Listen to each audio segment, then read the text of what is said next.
Amém. Curvamos nossa cabeça e oramos. Senhor Deus, maravilhoso Pai, mais uma vez te agradecemos, Senhor, por estarmos na tua casa e poder, Senhor, te adorar, poder te exaltar, porque tu és o nosso Deus e sabemos, Senhor, que tu te expressou através do teu Filho amado, Senhor Jesus Cristo, ali no Calvário, mostrando o teu grande amor para com todos nós. Por isso te pedimos que nessa noite tu venha nos abençoar através da tua palavra e que tu possa trazer para nós, Senhor, o entendimento, Senhor, do teu sentimento, Senhor, do teu propósito para nossas vidas, e que tu possa abençoar cada um no nome do Senhor Jesus Cristo. Amém. Quero convidar os irmãos para nós ler no livro de Salmos, capítulo 103.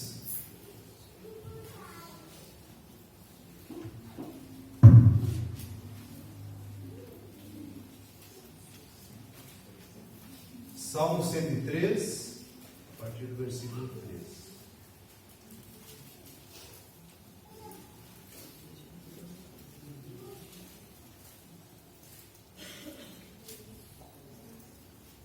Aleluia.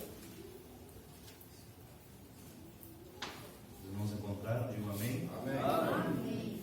Diz assim: Ele é o que perdoa todas as tuas iniquidades, que sara todas as tuas enfermidades, que redime a tua vida da perdição, que te coroa de benignidade e de misericórdia. Os irmãos podem se assentar. Aleluia.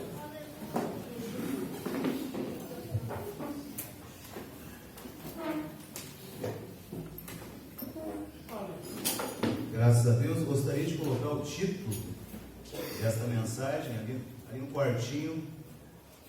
Eu coloquei esse título: Deus curando nossas feridas. Aleluia! Nós podemos ver, que nós lemos aqui, que Deus é o que cura todas as nossas enfermidades e perdoa as nossas iniquidades. Amém. E nos coloca, seu amor e a sua bondade. Aleluia! Mas nós podemos observar que desde o princípio havia um propósito em especial em relação à criação do homem, em relação a Deus. Nós podemos ver que quando Deus criou o homem estava num nível mais elevado. Ele estava num nível onde a luz de Deus pairava sobre ele todos os dias. Não havia tristeza, não havia angústia, não havia cansaço, não havia desconfiança e não havia ódio algum. Aleluia! Essas coisas o homem não conhecia no seu vocabulário. Aleluia! Não havia nada dessas coisas. Mas logo depois que o homem caiu e a mulher caíram, então eles caíram numa dimensão bem abaixo do que eles estavam. Onde eles estavam com a glória de Deus, eles estavam aquele amor divino, que só pairava o amor de Deus ali.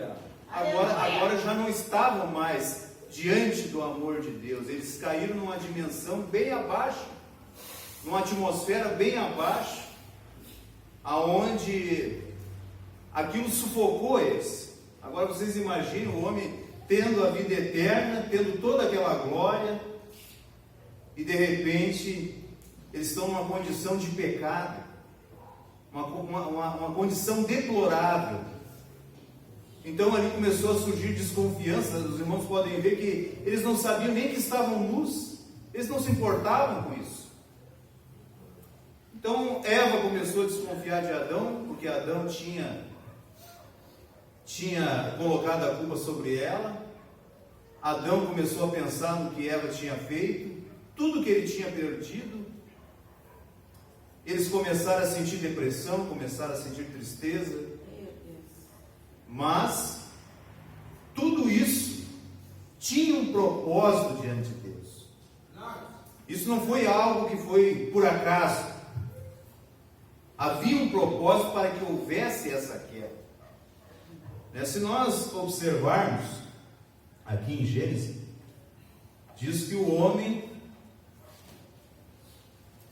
em Gênesis capítulo 1 e versículo 26, diz assim, E disse Deus, façamos o homem à nossa imagem, conforme a nossa semelhança, e domine sobre os peixes do mar, e sobre as aves do céu, e sobre o gado, e sobre a terra, e sobre todo o réptil que se move sobre a terra. Quer dizer, Deus fez o homem à sua imagem e semelhança.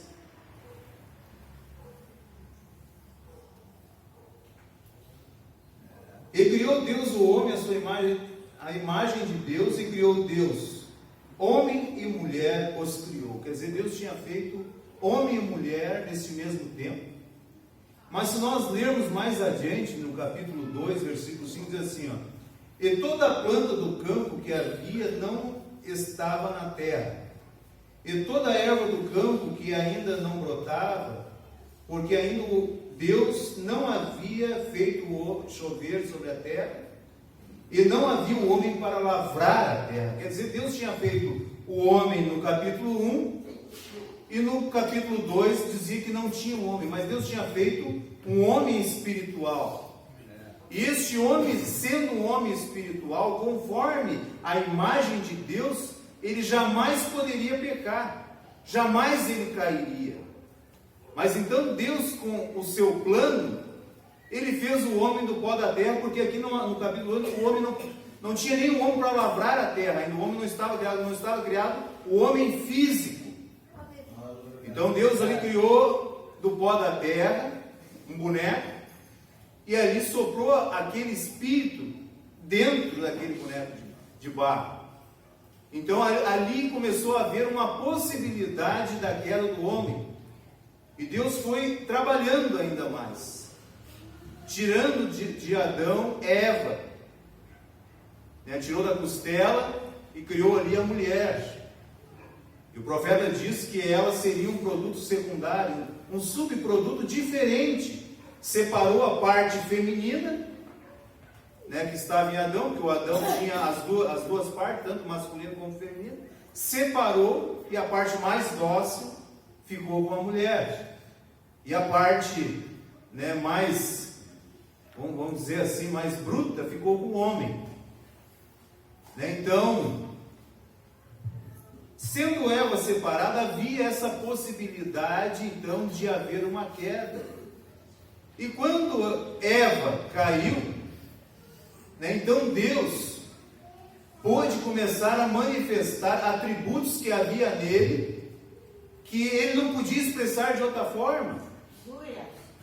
Teria que haver uma pessoa caída em pecado para que ele fosse perdoador. Teria que haver uma pessoa enferma para que ele pudesse curar. Tinha que ter uma pessoa ali em depressão, triste, para que ele pudesse alegrar através da sua palavra. Ele podia agora manifestar os seus atributos que antes não podia ser. E através disso ele também criou Satanás, que também começaria a trabalhar, influenciando as pessoas, porque o próprio Deus, ele não poderia fazer isso. Porque Deus, ele é perfeito, Deus, ele é luz. Deus é correto, ele não poderia fazer isso, mas teria que ter alguém para tentar, tentar manipular as pessoas. Então Satanás foi criado com esse propósito. Então tudo há um propósito diante de Deus. Nada acontece na nossa vida a não ser que Deus não permita. Tudo o que acontece na nossa vida é permissão de Deus, para que Deus ele possa manifestar os seus atributos. Glória a Deus, aleluia.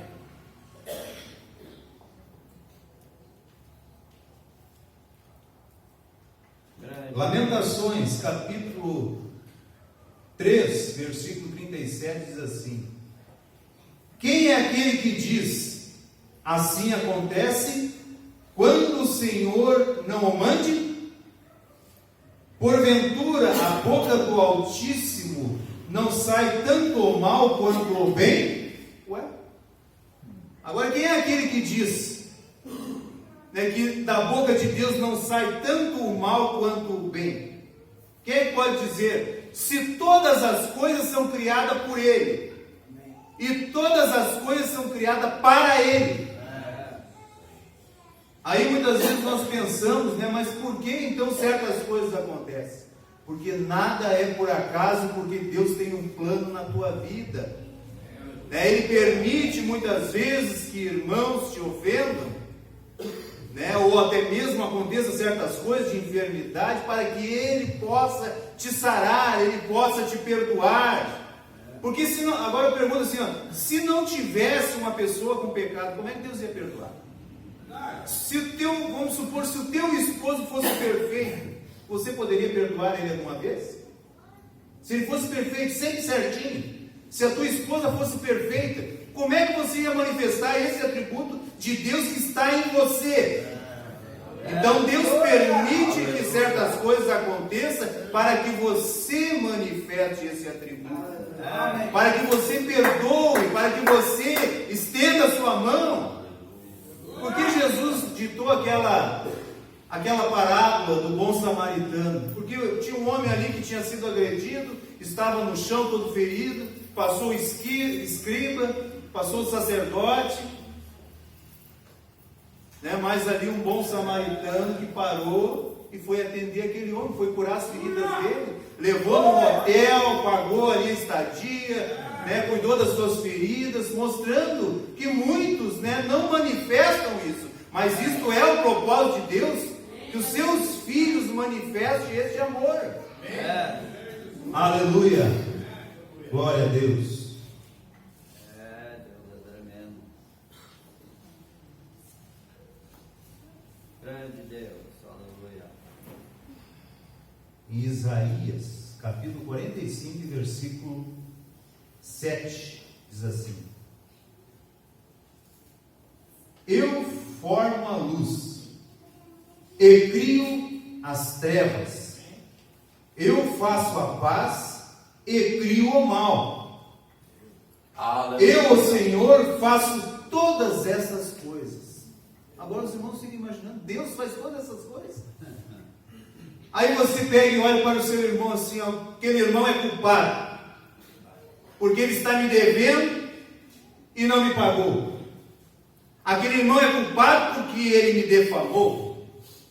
A culpa não foi dele, a culpa foi de Deus, porque Ele permite todas as coisas para que então você possa perdoar, para que você entenda.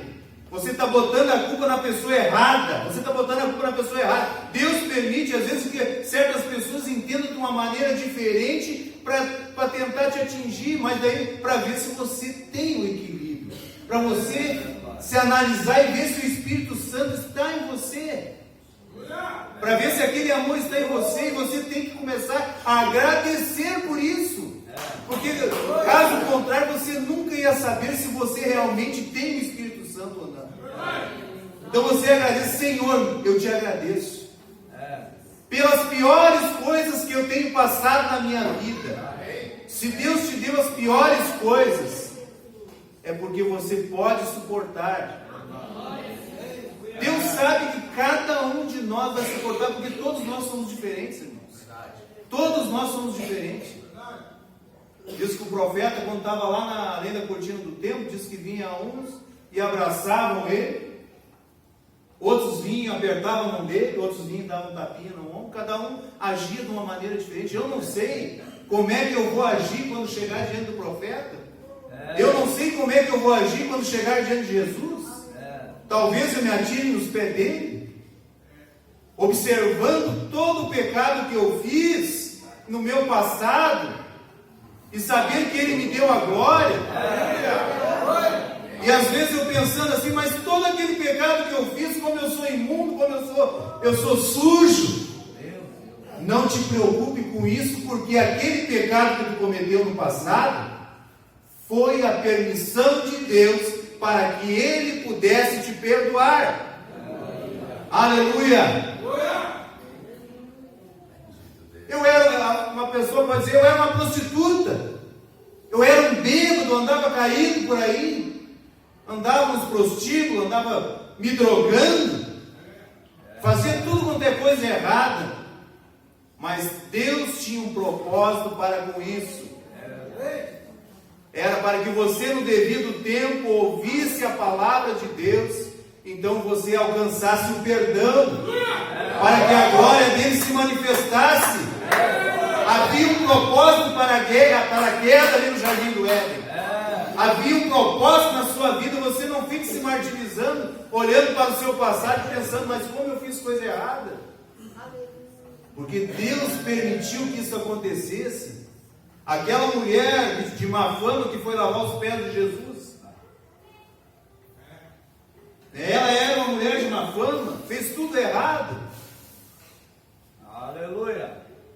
Usou até mesmo o dinheiro de prostituição para comprar aquele perfume.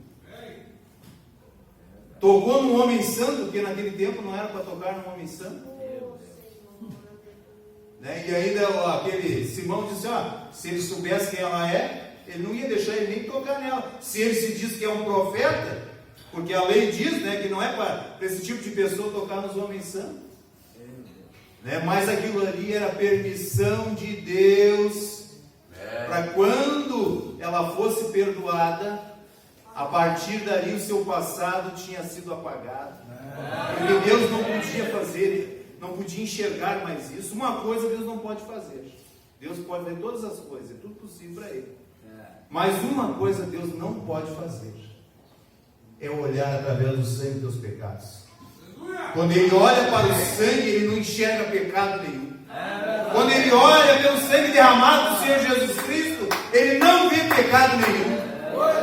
Porque Ele permitiu que você andava tanto tempo perdido no mundo. Porque Ele não te salvou antes, quando as pessoas ficaram anos e anos nas drogas, se destruindo. Mas quando eles ouviram a verdade, então Deus pôde salvar eles. Aleluia, porque eles eram chamados para isso. Aqueles que não são chamados vão continuar lá, mas há uma predestinação para aqueles que são chamados. Não é para todos, não é para todos isso. Aleluia. Não é para todos. Aleluia. Efésios capítulo 1, versículo 5. E Ele nos predestinou para filhos de adoção por Jesus Cristo, para si mesmo, segundo o beneplácito de sua vontade, para louvor da glória da sua graça, pela qual nos fez agradáveis a si no amado, em quem temos a redenção pelo seu sangue, a remissão das vossas ofensas, segundo as riquezas da sua graça, que Ele fez abundar para conosco em toda a sabedoria e prudência, descobrindo-nos o mistério da sua vontade, segundo o beneplácito que propuser em si mesmo, de tornar a congregar em Cristo todas as coisas, na dispensação da plenitude dos tempos, tanto as que estão no céu como as que estão na terra. Aleluia. Nele, digo, em quem também vós fostes feitos herança, havendo sido predestinados conforme o propósito daquele que fez todas as coisas, segundo o conselho da sua vontade. Então não é conforme a nossa vontade, Ele nos predestinou conforme o conselho da sua vontade. Ele nos chamou, não é para todos. Isso não é para todos. Tem uns que pecam, até pecaram menos que nós. Pecaram menos que nós. Mas não são chamados, porque não são predestinados para isso. Deus escolheu nós. Aleluia. Aqueles que receberam, que deram crédito a esse perdão, que deram crédito a esta predestinação. Aleluia, não era para todos.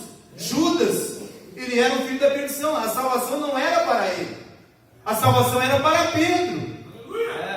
Pedro negou ele. Pedro, quando coração de Pedro. Ele era um homem valente, um homem que cortou a orelha de Malco ali, mas quando ele viu Jesus Cristo sendo crucificado, diz que aquela era a morte mais horrível que tinha. Quem assistia aquele cenário ficava com as vozes daqueles que eram crucificados durante semanas nas suas mentes, porque era uma tortura tão tremenda. E quando ele viu que Jesus ia ser levado para ser crucificado, que ele estava sendo espancado, ele começou a negar. Tu és um deles? Não, não sou. Não sou eu, não mesmo, né? Não sou eu. Mas Jesus, quando ressuscitou, chamou a Pedro. Disse: vem, Pedro, a predestinação é para ti. Pedro, vem aqui. Tu me amas? Sim, Senhor, eu te amo. Pedro, então apacenta minhas ovelhas. Aleluia! Glória a Deus! Quer dizer, não era para todos. Pedro, ele era predestinado para isso. Tinha um propósito para que Pedro negasse também.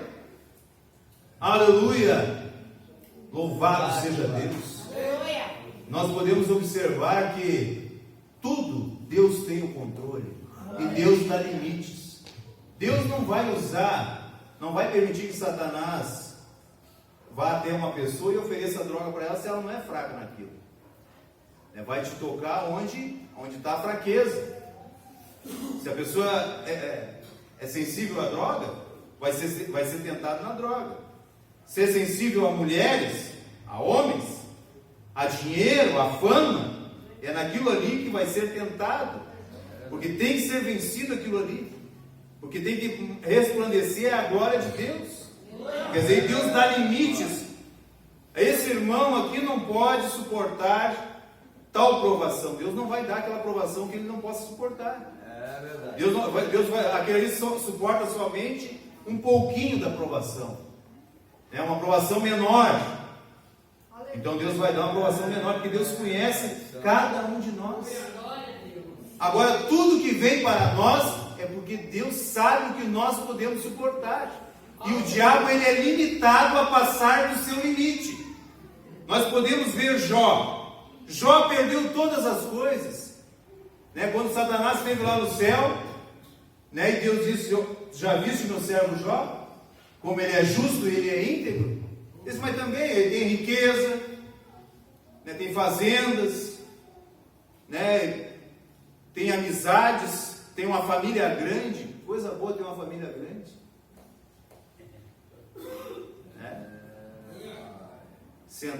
Os pais sentar na mesa e ver aquele monte de filhos, né? Netos, é bom. E Jó tinha tudo isso também, tu tem dado tudo para ele.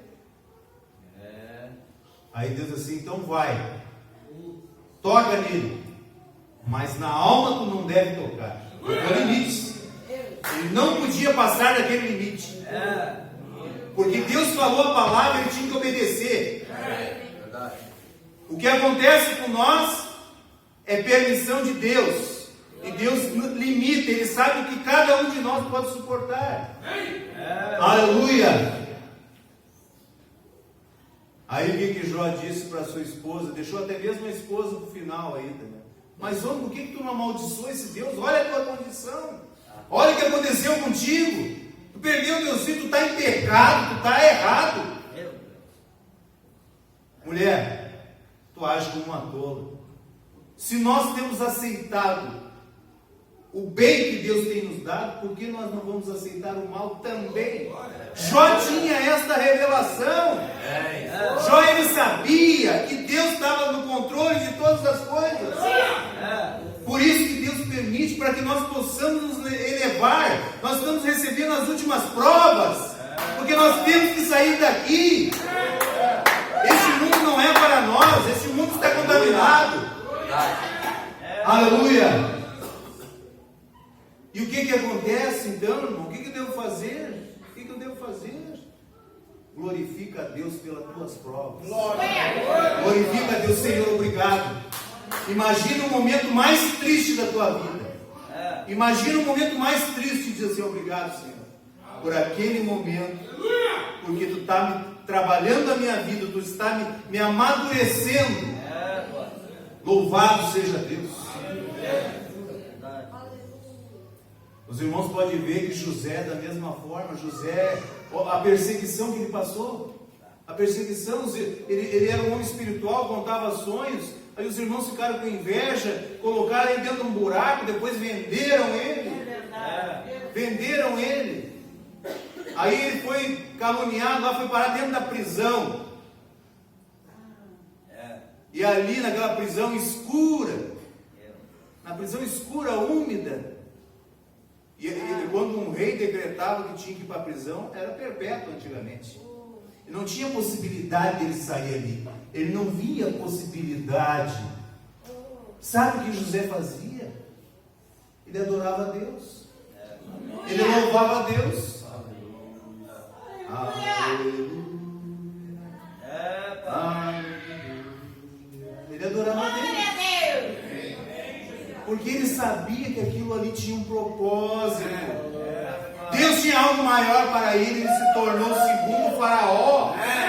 Ele se tornou o segundo faraó. Ele não se queixou. E depois, quando os irmãos dele vieram diante dele, e ele se manifestou: sou eu, José, o irmão de vocês.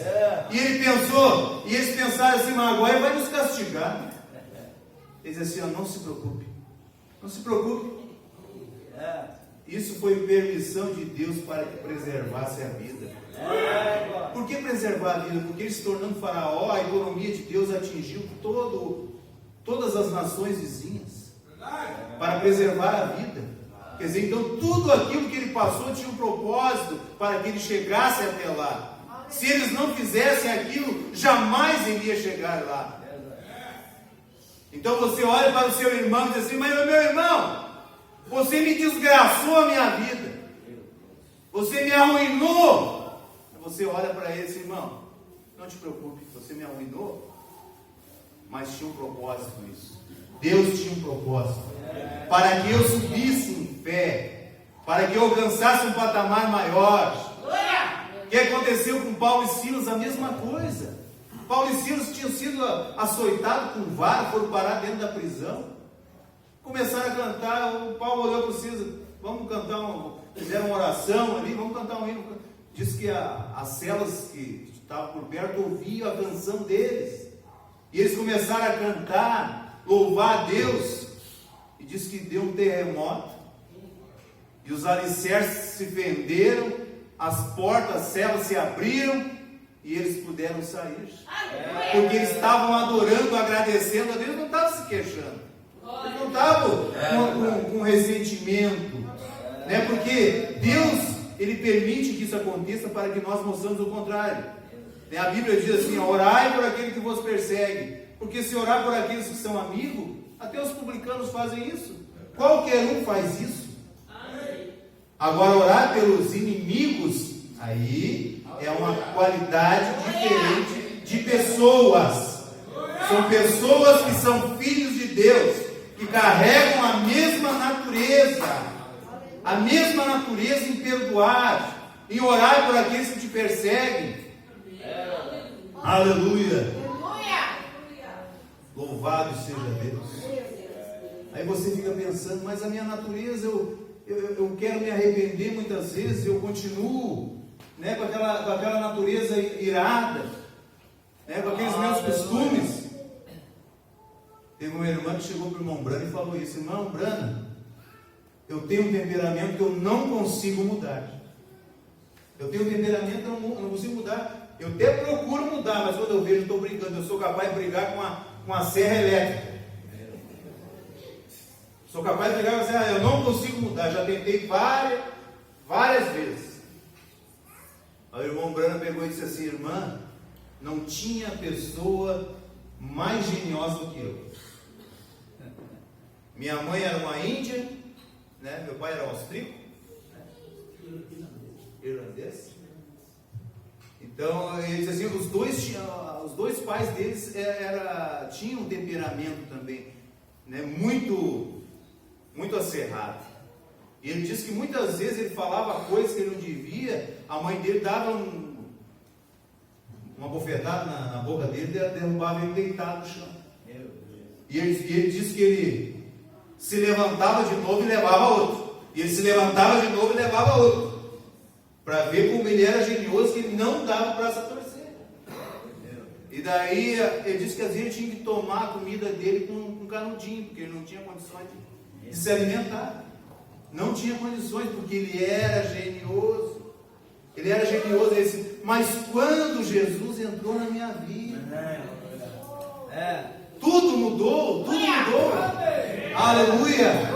Teve uma ocasião que ele quis até mesmo dar um tiro em 5 rapazes que brigaram com ele, derrubaram no chão, deram uma pedra na cabeça dele, ele disse que não tinha mais força. Ele correu na casa dele, pegou a arma, chegou lá e disse, quem de vocês quer morrer primeiro para não ver o próximo morrendo? E começou a puxar o gatilho ali, e a arma não disparou, Deus guardou ele, porque Deus estabelece limites. Deus tinha um propósito na vida dele. Aí depois ele tirou a arma no chão, a arma disparou. E ele começou a chorar e dar risada no mesmo tempo. Não sabia o que estava acontecendo, mas depois ele pôde entender que tudo que acontecia na vida dele tinha um propósito. Teve um homem lá que matou o cachorrinho dele lá. Ele disse, eu vou passar uma hora por cima desse homem. Mas depois que ele se converteu, ele levou aquele homem para Cristo, batizou ele, e aquele homem se tornou um dos melhores cristãos que tinha. Aleluia, mas isso é por causa que Deus estava trabalhando na vida do profeta. Todas as coisas que ele passou era para que então ele pudesse atingir um patamar mais elevado. Nós temos que atingir esse patamar mais elevado. Aleluia.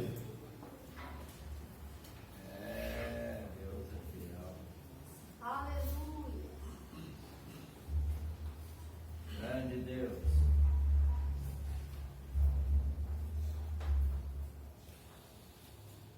Aleluia. Apocalipse 13:8.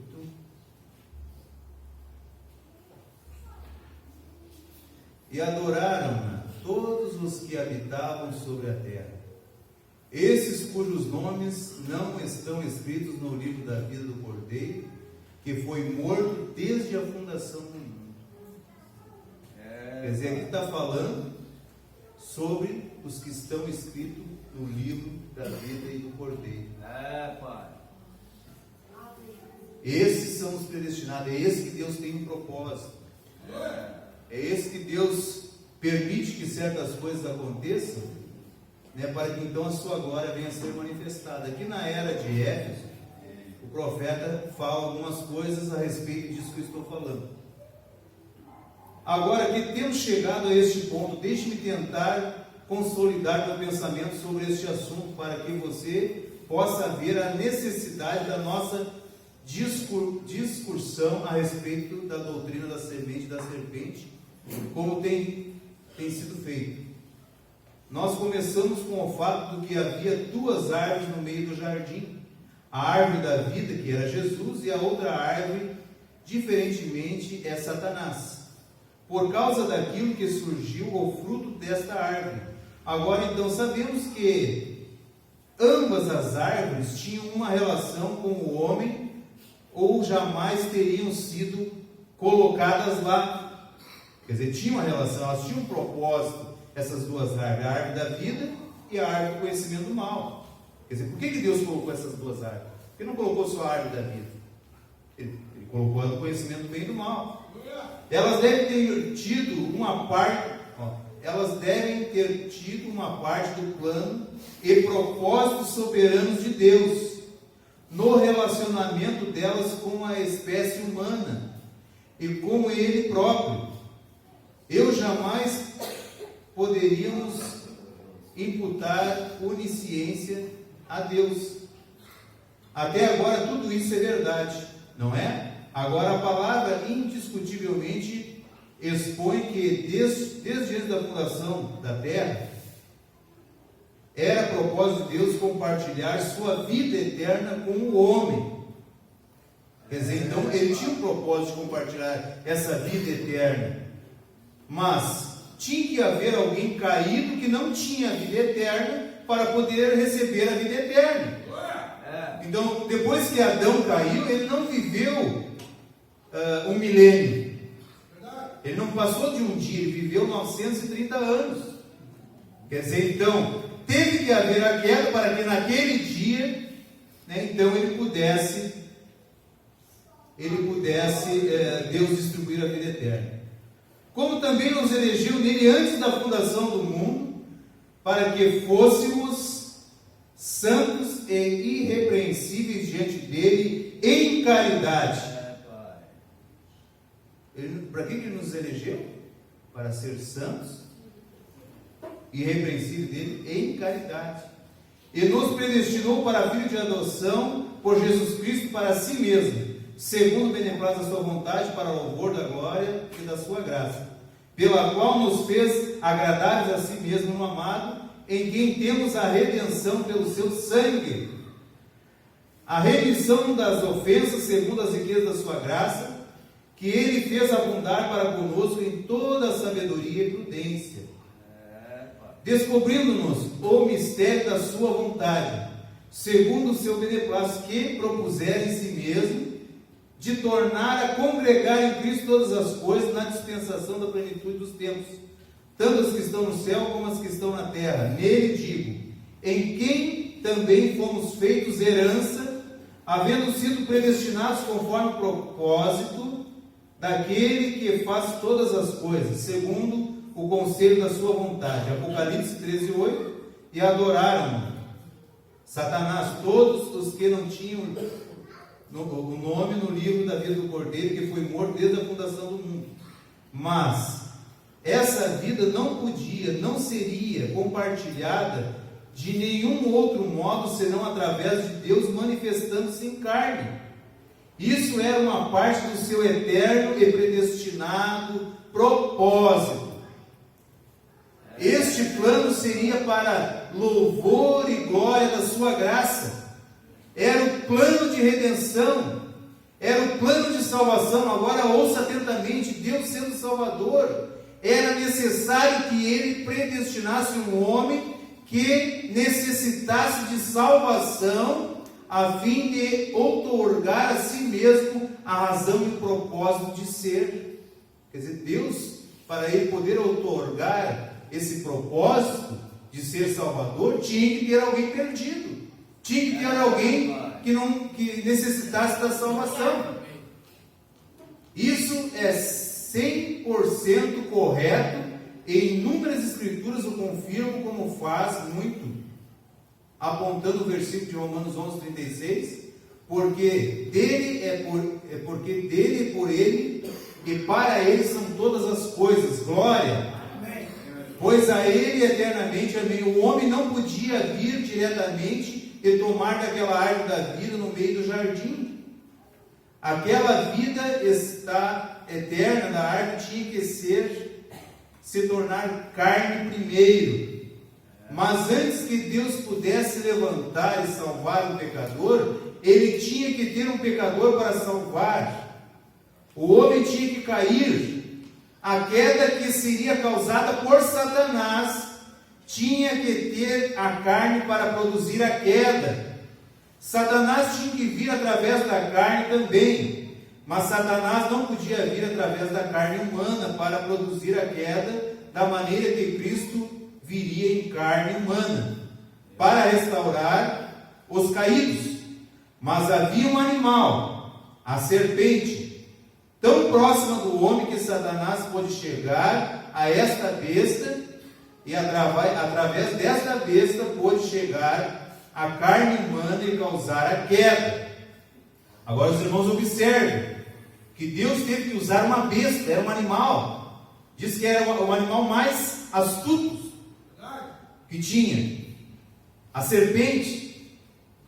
Mas Deus também, da mesma forma, para restaurar, tinha que usar um animal. Qual é o animal? Cordeiro. Porque Deus sempre envia animais, é sempre um símbolo de animal.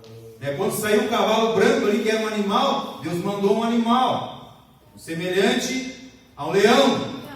Depois o boi, sempre tinha um animal.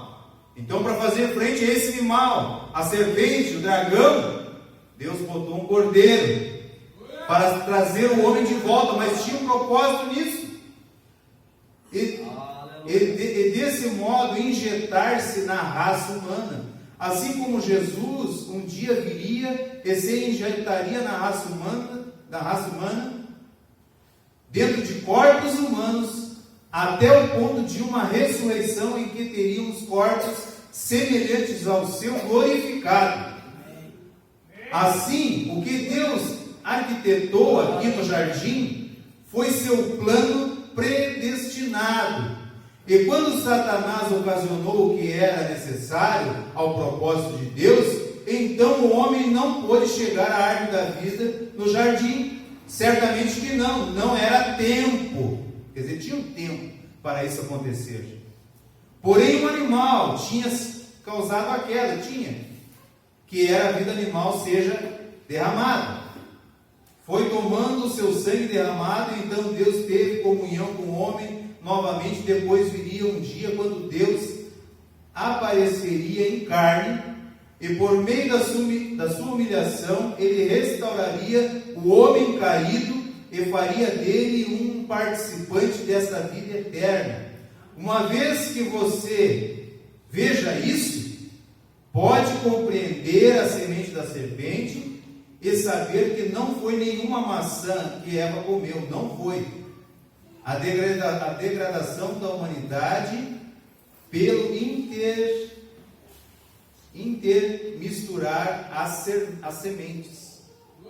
Louvado seja Deus. Então, com essas escrituras aqui que os irmãos veem em Éfeso, então aqui o irmão Branham mesmo está mostrando que tudo havia um propósito. A queda do homem no jardim do Éden, Satanás, a criação de Satanás, para que então Deus pudesse trazer os seus filhos de volta e manifestar esses atributos. Hoje a igreja, ela é a que manifesta a palavra, ela é a que produz a mesma palavra. Toda a escritura que está nesta Bíblia aqui, a noiva tem que produzir. Ela sabe o propósito do qual ela é chamada. Por isso que Deus permite que as provas venham. É por isso que Deus permite que às vezes aconteçam certas coisas que são desagradáveis na nossa vida, para que nós aprendamos a perdoar o nosso irmão. Aquele irmão ali não é culpado, é o plano de Deus. Ele está trabalhando para o propósito de Deus, para que você seja aperfeiçoado. A Bíblia não diz que os homens são como pedra, um afia o outro. Deus usa irmão para afiar irmão, usa o esposo para afiar a esposa, de acordo com a palavra, a esposa para afiar o esposo e assim por diante. Há um propósito para todas essas coisas, e a única coisa que nós temos que fazer é agradecer, porque agradecendo, logo depois vem as vitórias de Deus. Deus abre as portas do céu, porque Deus vê que você passou pela prova. Ele coloca Satanás ali para que você venha pronunciar a palavra, venha manifestar a palavra. Como eu falei ontem em Viamão, às vezes nós estamos acomodados, não oremos, não jejuemos, não lemos a Escritura, fiquemos desapercebidos, nem sabemos o que está acontecendo, e Deus está trabalhando na nossa vida. Às vezes permite uma enfermidade, coloca uma enfermidade, acontece alguma coisa, porque Deus está chamando a tua atenção. Ele começa a te atirar umas pedrinhas, para chamar a tua atenção. Tu está ali acomodado e ele te atira uma pedrinha, para ver se chama a tua atenção, para você viver a palavra. Senão você vai ficar sempre em confusão, e às vezes você não ouve, ele pega uma pedrinha maior e te atira, para chamar a tua atenção. Às vezes você leva uma pedrada grande ali, porque você tem que buscar a Deus, você tem que orar, vem enfermidade. Agora eu sei, Senhor, que as minhas enfermidades têm um propósito. Paulo diz assim: foi-me colocado um espinho na carne, para que eu não venha me gloriar por causa das revelações. Deus sabia que era necessário colocar um espinho na carne, porque senão ele ia se exaltar. Então ele ficou humildezinho, ele reconheceu tudo que Deus estava fazendo com ele. As coisas ruins, os chicotes que ele levou, pessoas que vinham diante dele caluniar ele, que vinham falar coisas para ele. Esse eu já fui consultar Deus 3 vezes, porque tem um filho do diabo que vem me perturbar. Quer dizer, tudo tem um propósito, irmãos. Tudo. Amém? Que Deus possa abençoar os irmãos com essas palavras. Eu quero fazer um convite para os irmãos, se quiserem vir à frente. Vamos adorar a Deus. Vamos louvar pelas piores coisas que têm acontecido. Muitas vezes nós oramos, Senhor, eu te agradeço pelo bom e pelo mal. Mas quando o mal chega diante de mim, eu não consigo compreender. Amado Deus. Obrigado pelas lutas, Senhor. Obrigado pelas dificuldades, que tudo isso é para o meu amadurecimento. Mas quando vem as dificuldades, aí eu começo a murmurar, eu começo a me queixar. E eu não posso, eu tenho que glorificar Deus. Eu tenho que exaltar Ele, porque o culpado não é o teu irmão. O culpado não é Satanás. Deus sabe todas as coisas. Nada acontece se não for pela permissão de Deus. Aleluia. Louvado seja Deus. Os irmãos podem se achegando mais perto. Se você quiser adorar a Deus, te lembra dos teus problemas, das tuas enfermidades. E às vezes você fica pensando, por que eu estou doente todo esse tempo? Por que Deus permitiu que tal coisa acontecesse na minha família? Tudo tem um propósito.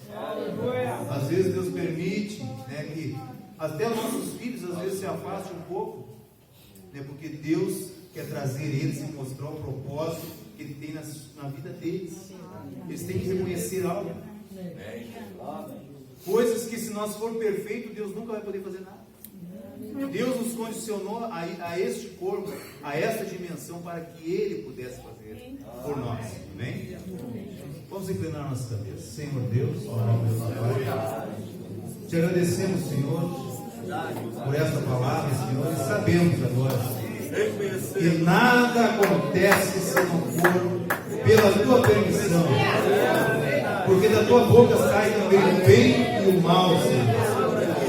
As coisas que se achegam até nós, Senhor, tanto coisas boas, o Senhor, como coisas ruins. Eu sei, Senhor, que agradecer por um carro, agradecer por ganhar uma casa, agradecer por ter saúde, tudo isso é muito bom. Mas nós queremos agradecer nessa noite pelos problemas que nós temos passando, porque aí nós podemos ver, Senhor, se nós estamos preparados, está examinando a nossa vida. Por isso o salmista mesmo diz, Senhor, sonda-me, vê se há algum caminho mau em mim. Sonda-me, ele sabia disso. O apóstolo Paulo sabia disso. José sabia disso. Jó sabia disso. Se ele aceitou o bem, por que também não ia aceitar o mal? O irmão Brando, como sua filha realmente partido, ele disse, Deus tomou. Ó Pai eterno, porque Ele também estava sintonizado com a Tua palavra. O Senhor nos permita, estejamos, Senhor, sintonizados com a Tua palavra, estejamos conectados contigo, ó Pai eterno, para fazer a Tua vontade. O Senhor, aqui estão Teus filhos, o Senhor, nesta noite que vier ser do altar, talvez muitos deles com problemas, talvez muitos deles não sabem por que as coisas estão acontecendo dessa maneira. O Senhor, mas agora nós sabemos que há um propósito, que não é para nós, o Senhor, entender, é para nós crer que tu é o mesmo ontem, hoje, porque tu tem agido da mesma maneira, tu não muda, Senhor, nesse tempo final, tu tem agido da mesma forma. Por isso, Deus, nós te agradecemos por todas as coisas que tem dado para nós. Abençoa, Senhor, cada um que vem nesse grupo, que possa ir para os seus lares, regozijando, alegre, Senhor, e quebrando, Senhor, todos os arquilhões que Satanás procura colocar na nossa frente, através da Tua palavra, Senhor, porque foi para isso que nós viemos nesse tempo, para manifestar a Tua palavra. Ó Deus, em nome do Senhor Jesus Cristo, nós oramos. Amém. Amém. Aleluia.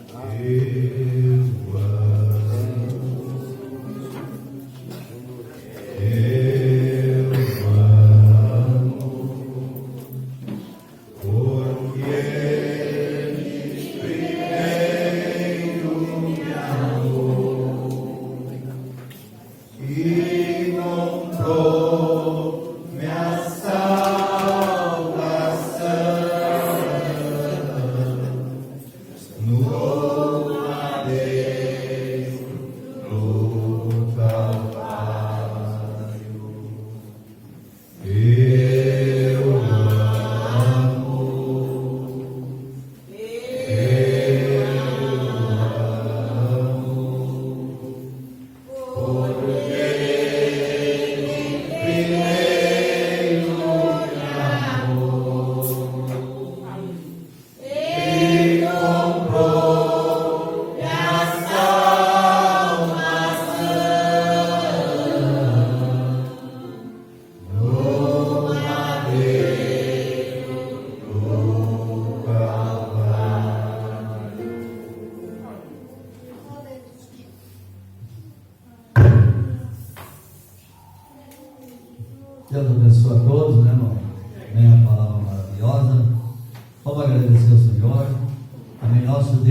por mais companheirismo que tivemos aqui, Senhor, reunido nesse companheirismo, aonde renova a santidade na nossa vida, na nossa alma. Senhor, que cada um possa sair daqui, dizendo como o salmista Davi disse: guardei a tua palavra no meu coração para não pecar contra ti. Agora te pede mais essa alma pela de fogo do Espírito Santo mesmo, entrando nas salas, levando todos os perigos. É a minha oração em nome de Jesus Cristo. Amém. Temos que Deus, abençoa a mão e